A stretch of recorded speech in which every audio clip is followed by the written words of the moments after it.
Morning, everyone. I am Brett Stevens. I'm the discipleship pastor here, and it's my pleasure to be sharing this message with you. Before we go into this, though, I've got a little game for us to play. I think we have a slide, hopefully. Awesome.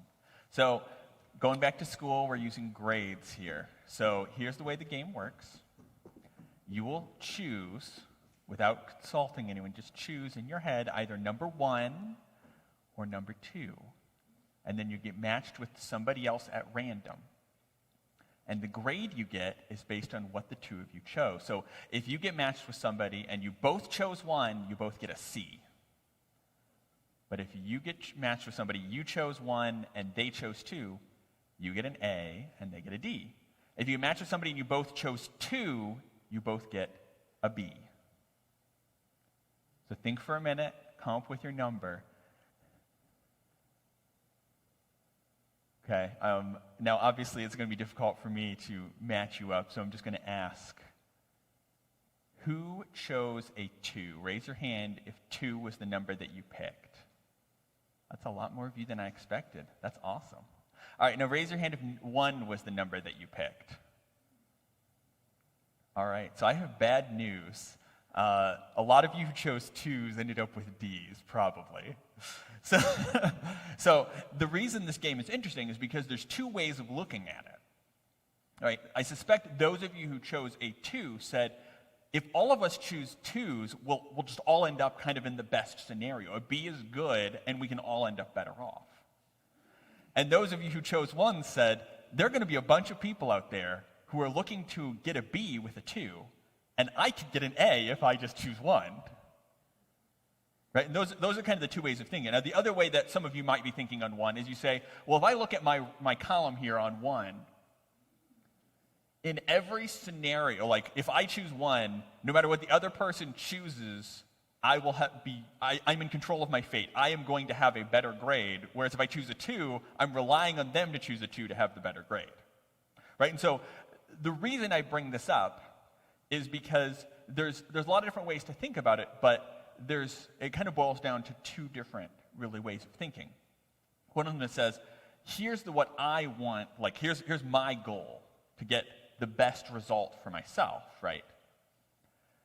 But the more people who think that way, the worse everyone does. It's kind of like this. Crabs. I know it seems really off topic, but bear with me here. Crabs are really good climbers. I'm not sure if you knew that because they seem to spend a lot of time in the ocean on the beach, but a lot of crabs are really good at climbing. And in fact, crabs are actually pretty good at getting out of buckets. So, if you're catching crabs, you drop them in a bucket, right? And they are pretty effective at getting out of that. But there is a secret to keeping the crabs in the bucket. And that secret is put more crabs in the bucket. It sounds counterintuitive, but the problem is the crabs don't work together. So any one of them could get out, but because they want to grab onto anything they can to pull themselves out, somebody above them will be the one that they will grab onto to pull themselves out, and in the process pull them down. A bucket that one crab could escape from, multiple crabs will keep each other in the bucket. Individually, they do what they think is best for themselves, and they all suffer for it. So, now this might seem strange. You say, well, sure, we're not crabs, though. We have a much more reasonable way of thinking. But the same way of thinking applies to us. There is a term or an idea called the tragedy of the commons. The tragedy of the commons. And this is what it means is, imagine we have some resource out there that's available for all of us and renews itself. You can give an example of an animal that we can hunt, or wood that we can use to build houses. Now, individually, each of us might say, well, I'll just hunt 1 deer, right? That'll be enough to feed me, and more will come back. Or I'll just cut down a couple of trees and build something with it, and they'll grow back, and it'll be fine. But if everybody does that, says, I'll get enough for myself, without considering the amount that the whole population is taking, this is how we hunt animals to extinction, and this is how we clear-cut forests. That is, that individually we can make a choice that works, but collectively we make the choice that works for us, and we all suffer for it. The same thing applies in other areas of life. Consider, for example, politics. There are many, many people who vote for a candidate that they don't like because there's another candidate they dislike more, and their mindset is this. Here's the candidate, some off-center guy. This is the person I really want to win. But I don't think enough people will vote for him. So I'll vote for this other person that I don't like because this person is the absolute worst, and I don't want them. And that's how you can end up consistently with a politician who has right around 50% support or approval. That is, half of the people in the United States don't want this person in office, and yet there they are. And in fact, a very small number might say, this is my number one top choice. Because we each make the choice that we say, for me personally, this is the worst outcome, and so I will vote against that, and we all end up unhappy. Now, I'm not going to say that you should vote a specific way. I'm not going to say, don't go hunting, right? That is not the point of any of these things. My overarching point is the way in which we can do something best for ourselves and end up worse off because we didn't work together as a group to make a choice. Now let's look at the Bible. This is from the book of Mark. And this is an example of a couple of guys who tried to do what was best for them. Then James and John, the sons of Zebedee, came over and spoke to Jesus. And they said, "Teacher, we want you to do us a favor." "What is your request?" he asked. And they replied, "When you sit on your glorious throne, we want to sit in places of honor next to you, one on your right and one on your left." But Jesus said to them, "You don't even know what you are asking. Are you able to drink from the bitter cup of suffering I am about to drink? Are you able to be baptized with the baptism of suffering that I must be baptized with?" "Oh, yes," they replied, "we are able." Then Jesus told them, "You will indeed drink from my bitter cup and be baptized with my baptism of suffering. But I have no right to say who will sit on my right and my left. God has prepared those places for the ones he has chosen." When the other 10 disciples heard what James and John had asked, they were indignant. But Jesus called them together and said, "You know that the rulers in this world lord it over their people, and officials flaunt their authority over those under them. But among you it will be different. Whoever wants to be a leader among you must be your servant. And whoever wants to be first among you must be the slave of everyone else. For this even Son of Man came not to be served, but to serve others, and to give his life as a ransom for many." So this is kind of a long passage, but I want to break it down here. What's going on? James and John, two of the top 12 disciples, the ones who had been with Jesus a long time, they had given up a lot. That is, they were continuously on the road, often with Jesus in places where Jesus was not welcomed and they had to leave. They had been successful as fishermen before. They had a good life, secure and well off, and they had given that up to follow Jesus into who knows what. And so they come to them, and they're worried, right? They have sacrificed, they've lost, they've hurt, and it's been a while. They've been with Jesus a while now, and they see that something's coming. Jesus is doing something big, and they say, "Jesus, we want to be a part of this. We have given up so much. What are we getting back? Here's what we want. We've given up a lot. Can we be your number one and number two guys? When you are in charge, you're the top, and then we can just each be a little bit beneath you. Is that okay?" You see, they were looking out for themselves.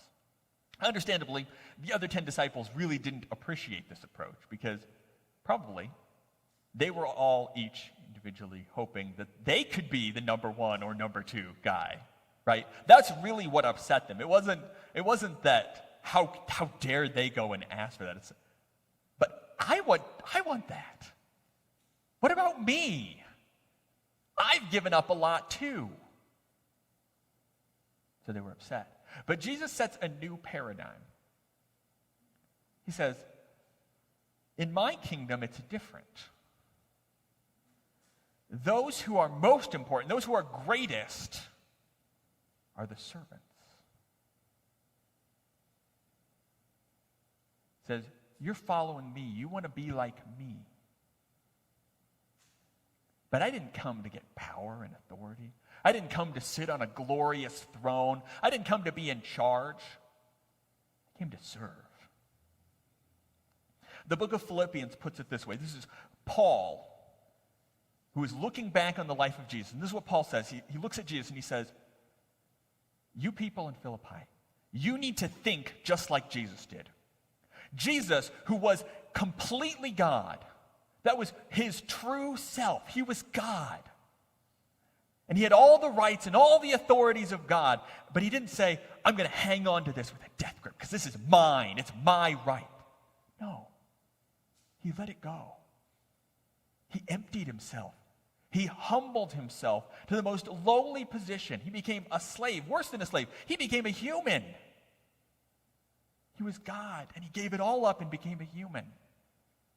And as if that wasn't bad enough, he died the worst, most disgraceful death. But that is the reason that God exalted him to the highest place and gave him the name above all other names, that the name of Jesus, every knee would bow on heaven and earth.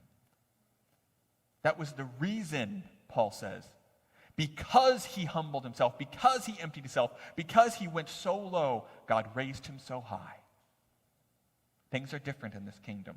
Now, here's the challenge, right? It's easy to think, well, I've been a Christian a long time. You know, I understand people outside the church or new Christians or whatever, yeah, they're going to be selfish, but I'm here in the church. I am giving. I am sacrificing for the church.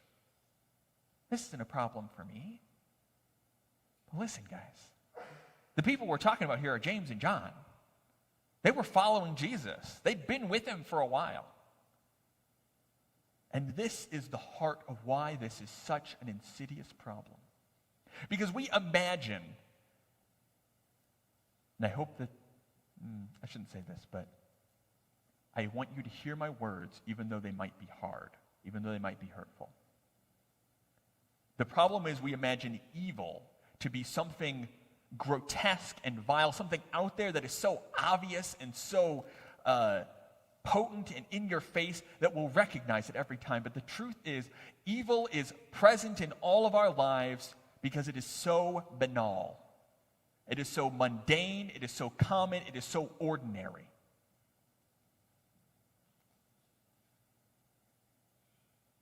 Evil is that feeling of indignation that you get when you come home and you say, I can't believe that so-and-so didn't do the dishes yet. As though their purpose in life is to make sure that everything is the way you want it to be. It's that surge of anger where you just are thinking of all the things that you want to do to that person who just cut you off in traffic. It's when your child does something and you're flares up and you yell at them, can't you ever do anything right? It's that feeling when you see somebody else and you say, who needs something or is maybe on government assistance or you just can't hold down a job and you say, here I am working and they're just mooching, what a bum.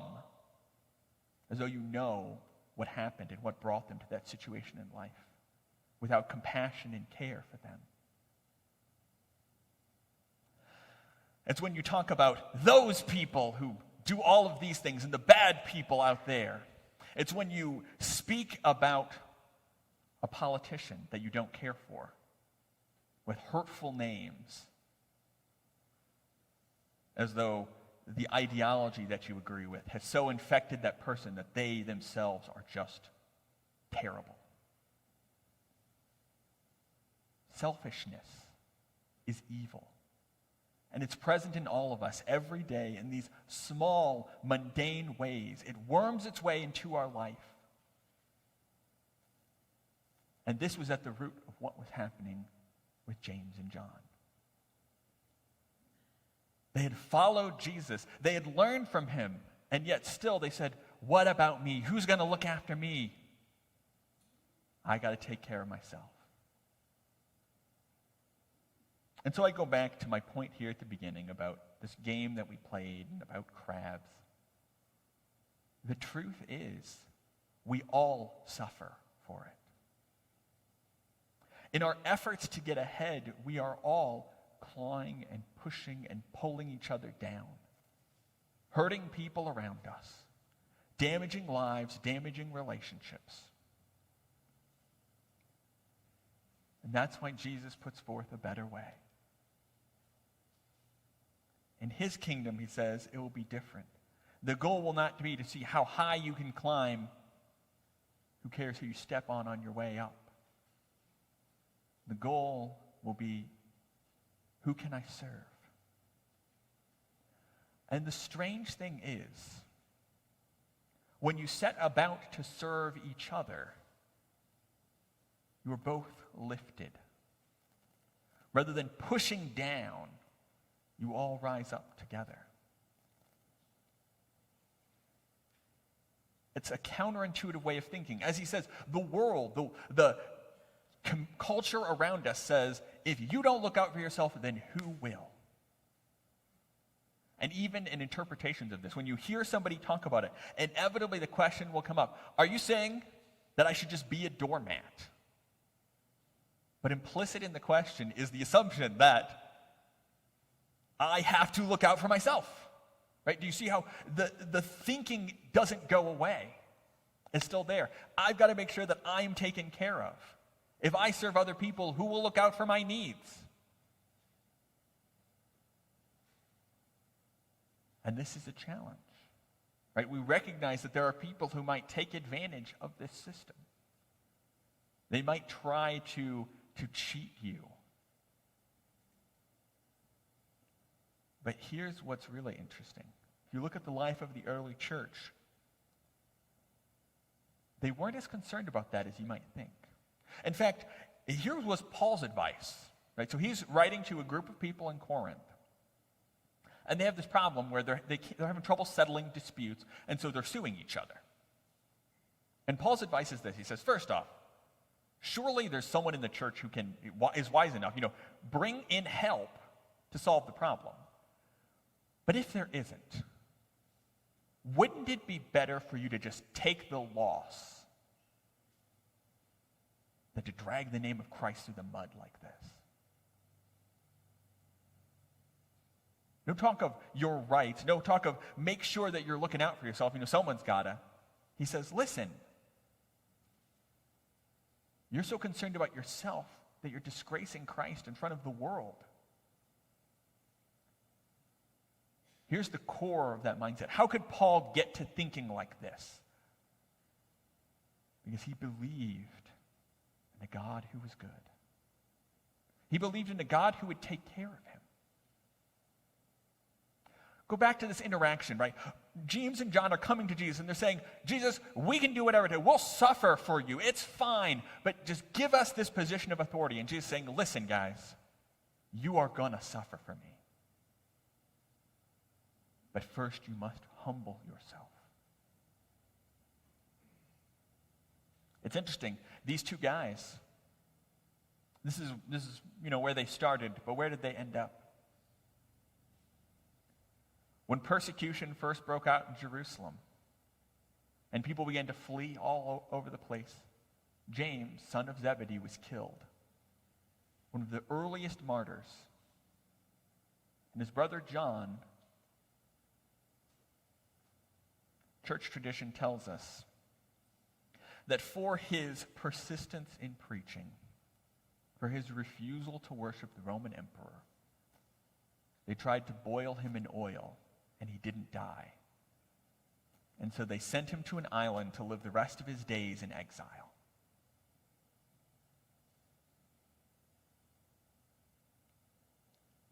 You see how far they came. This is John, who at the end of his life was writing and saying, guys, these churches that I've helped plant, I can't go and be with you now, but know this, that you can know that the Father is real because we have seen his Son, Jesus. This is the person who wrote the last 4 books of our New Testament, according to church tradition.